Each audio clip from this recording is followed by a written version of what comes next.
और सीमा और दोस्तों मेरे साथ मौजूद हैं मेजर जनरल अशवानी सीवाट साहब, जो कि farmer head of territorial army रहे हैं। जनरल साहब, आपके वक्त का बहुत शुक्रिया। मेहरबानी कमर। Thank you. जनरल साहब, ये था कि एक इंडियन एयरफोर्स जो थी वो बहुत बड़ी एक्सरसाइज करने वाली थी, जिसमें इंडियन एयर पावर जो है वो शो करनी थी। लास्ट टाइम भी जब आपने 2018-19 में ये हुई थी, तो उस वक्त भी आपने पाकिस्तान पे हमला कर दिया था, और अभी ये पोस्टपोन हो गई है।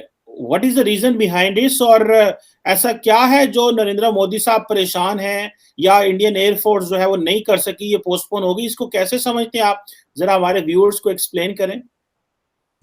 देखो कमर, ये एक रूटीन एक्सरसाइज है जो भारत हर 3 साल में करता है। और पिछली बार हमने करी थी 16 फरवरी 2019 को, और अब ये होनी थी इस मार्च 2022 में, जो कि 7 मार्च से थी। जैसा आप जानते हैं, अभी हमने ऑपरेशन गंगा चलाया हुआ है यूक्रेन में। हमारे वहां 20,000 से ज्यादा स्टूडेंट्स हैं, जिसमें हम लाने की कोशिश कर रहे हैं अपने एयरफोर्स एयरक्राफ्ट से, और बाकी जो अपने ट्रांसपोर्ट एयरक्राफ्ट हैं जो प्राइवेट, जिस तरीके से एयर इंडिया। तो अभी हमारी एयरफोर्स जो है उसका ध्यान अभी पूरा ऑपरेशन गंगा में है, तो इसलिए इसको पोस्टपोन किया गया है। और इसका लिंक हमारी जो एक डिफेंस एग्जीबिशन भी, एक्सपो एग्जीबिशन कर रहे थे हम गुजरात में, वो 10 से 14, जिसके अंदर रूस भी आना था, अमेरिका भी आना था, यूक्रेन ने भी आना था, उसको भी हमने पोस्टपोन कर दिया, क्योंकि अभी लॉजिस्टिक प्रॉब्लम आ रही है, वो देश आ नहीं पा रहे। जैसा आप जानते हैं, यूक्रेन में की स्थिति बहुत नाजुक है, जो युद्ध चला हुआ है रूस और यूक्रेन के बीच में, उसको मद्देनजर रखते हुए पोस्टपोन किया गया है। और ये एक्सरसाइज एक रूटीन एक्सरसाइज हम करते हैं हर 3 साल में। कमर जी, अच्छा जनरल साहब, इसमें ऐसा क्या है? मतलब इंडियन एयरफोर्स तो बहुत बड़ी है, और पोस्टपोन करना क्या मतलब? एक 20,000 स्टूडेंट्स को वहां से लेके आना है, जो कि नॉर्मली जो है वो लेके आ सकते थे, बाकी जहाज भी तो लेके आ सकते थे।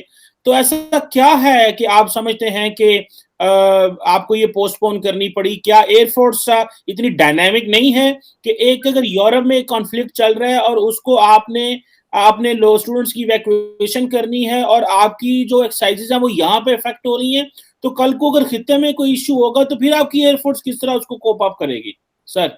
देखो कमर, इसको आप इस तरीके से ना लें, क्योंकि ये सच्चाई है कि भारत की एयरफोर्स बहुत बड़ी एयरफोर्स है, और वर्ल्ड के अंदर 4th-5th नंबर पे है। इसमें कोई शक नहीं कि वो दोनों काम भी कर सकती थी, मगर क्योंकि अभी हमारा फोकस है ऑपरेशन गंगा में, हमने अपने बच्चों को निकाल के लाना है। देखो कमर, आपको समझना पड़ेगा, भारत एक ऐसा देश है जो इतना बड़ा ऑपरेशन चलाया है उसने यूक्रेन में। जिस प्रकार से हमने अपने स्टूडेंट्स को जो फंसे हुए थे वेरियस प्लेसेस में यूक्रेन में, उनको वहां से निकाल के हम जो अभी लेके आए हैं बॉर्डर एरिया पे, पोलैंड के, उसके बाद रोमानिया के, हंगरी, और वहां से हम अपने एयरक्राफ्ट की मदद से उनको लेके आ रहे हैं। और हमने काफी हद तक 70 to 80% हमने इवैक्यूएट कर लिया है। अब जो है वो थोड़ा सा रह गया है, उसको भी हम कर लेंगे। तो मेरा मतलब यह है, ये इसके कारण बात ऐसी है कि जो एक्सरसाइज हमने करनी है वो पोस्टपोन किए, मुझे लगता है अगले 15-20 दिन या महीने में होंगी। मैं ये बताना चाहूंगा अपने व्यूअर्स को कि ये जो एक्सरसाइज है वो एक बड़ी एक्सरसाइज भारत की वायु शक्ति करती है, एक प्रदर्शन करती है, अपनी एयर पावर का मुजाहरा करती है पूरे उसमें। देखो अभी जिस प्रकार से बताया गया था कि करीब करीब 150 के करीब एयरक्राफ्ट पार्टिसिपेट करेंगे, जिसमें से मेजोरिटी ऑफ फाइटर एयरक्राफ्ट होंगे 130 के करीब, उसके बाद आपके ट्रांसपोर्ट एयरक्राफ्ट भी होंगे, हेलीकॉप्टर भी होंगे। तो ऐसा मुजाहरा करना था, और ऐसे में आपको जानते हैं कि भारत की वायु शक्ति है वो एक बहुत ही काबिल है। और उसके अंदर जो अभी एयरक्राफ्ट डिस्प्ले करने थे, जो एयर शो दिखाना था, उसके अंदर हमारे पास सुखोई 30 MKI है, मिराज 2000 है, MiG-21 है, जगूर एयरक्राफ्ट है। उसके बाद हमारे पास अब लेटेस्ट एडिशन जो हमने इंडक्ट किया, रफेल के 2 स्क्वाड्रन आ गए हैं फ्रांस से, जो 4.5 जनरेशन है। उसके बाद हमारे पास जो हेलीकॉप्टर्स हैं, अटैक हेलीकॉप्टर है हमारे पास अपाचे, उसके बाद हमारे पास ट्रांसपोर्ट के बहुत अच्छे हेलीकॉप्टर हैं जो हमने अमेरिका से लिए, C-17 ग्लोब मास्टर हैं, उसके जो ट्रांसपोर्ट का हमारा एक बहुत बड़ा एयरक्राफ्ट है। उसके बाद हमने जो लिया C-13J जो कि एक स्पेशल ऑपरेशंस के लिए इस्तेमाल किया जाता है क्योंकि वो छोटे एडवांस लैंडिंग ग्राउंड पे भी लैंड कर सकता है। उसके बाद हमारे पास चिनूक हेलीकॉप्टर हैं, फिर हमारे पास रशियन ओरिजिन के IL-76 हैं। तो हमारे पास बहुत बड़ी इन्वेंट्री है, इसमें कोई शक और सवाल नहीं। ओके, अच्छा जल साहब, एक इंपॉर्टेंट चीज ये है कि जिस तरह अमेरिका रशिया के ऊपर सैंक्शंस लगा रहा है और लग गई है बल्कि, तो अब आप कहां पे खड़े हुए हैं यहाँ पे? आपको एक तरफ तो वेस्ट ये कह रहा है कि इंडिया पे प्रेशर डालें कि वो एक पोजीशन ले, दूसरी तरफ आपके बहुत सारा जो आर्मामेंट है वो रशिया से आता है।